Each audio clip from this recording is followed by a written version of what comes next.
My name is Stephen Arhontes. I've been employed by BART since 1994 as a train operator and currently as a floor worker.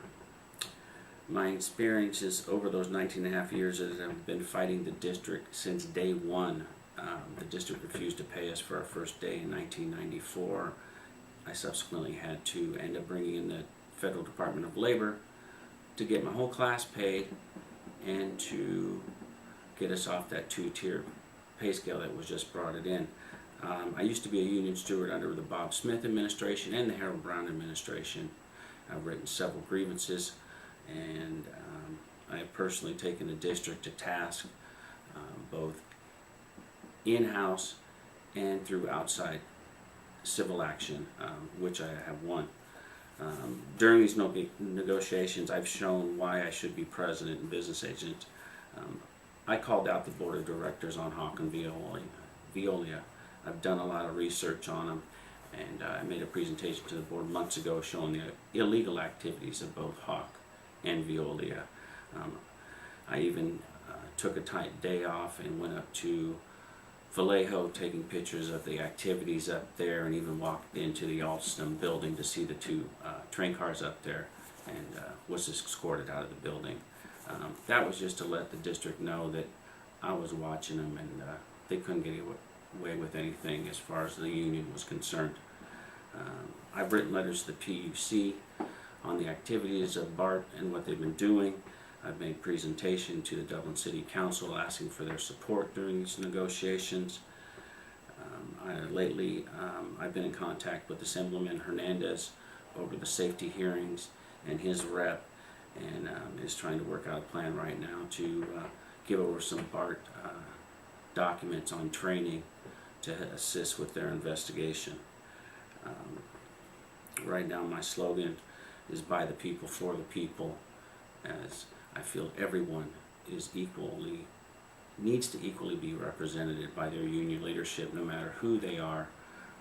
I don't believe in cliques. I don't believe in favoritism.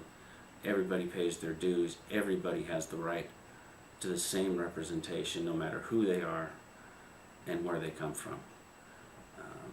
Every question you ask deserves an answer, and I'll be here to do that if elected, and even not. I've looked over the list of nominees that are running, and I don't see any problem working with these people as a cohesive unit.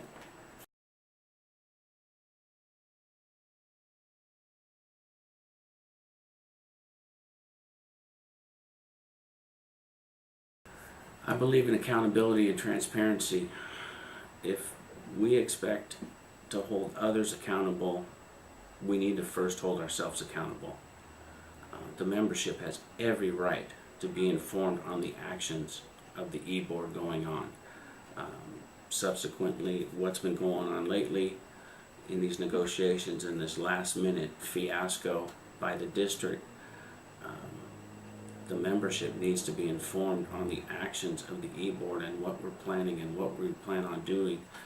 And by doing so and being upfront, that eliminates the speculation and the rumor running around, and help to alleviate some of the stress of the union members who aren't informed and don't know what's going on.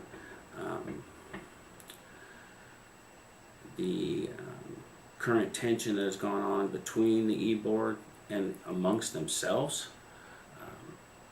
I don't tolerate it.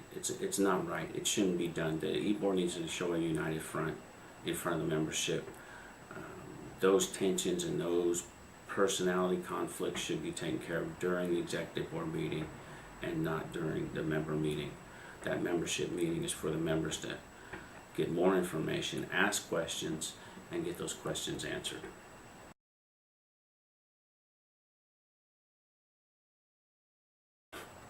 Unlike what happened in this negotiations, that showed we were unprepared for what the district was going to do to us. Once we're done settling this current contract, the new leadership needs to start right now, when they first take the seat in the office, to start prepping for 2017. By doing so is looking over what we did right and what we did wrong in the past negotiations, learn from it, build from it. We need to work the community more. One of my ideas is to, if elected as president, is I want to meet with all the presidents of all the unions in the Bay Area with our contract in hand and ask them for a copy of their contract in hand. We're proud of our contract. We should let them know what we have, and we need to see what they have, because maybe we can get a little something better, and they can learn from us and we can learn from them, and we unite the labor in the Bay Area and make the whole movement stronger to help better the workers and the middle class.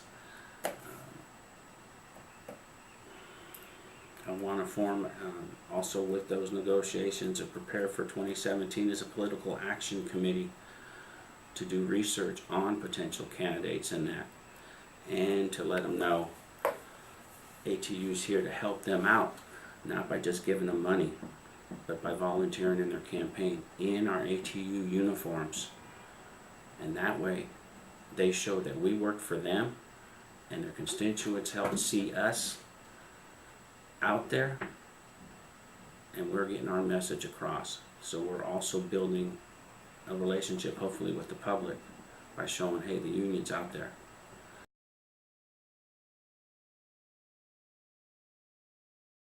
That question's a kind of a hard one, because watching what's been going on and seeing from my position as a floor worker and being out there more at the platforms, the basic ridership, riding public, they don't really care about us, in my opinion. They just want their train. They just want to go to work.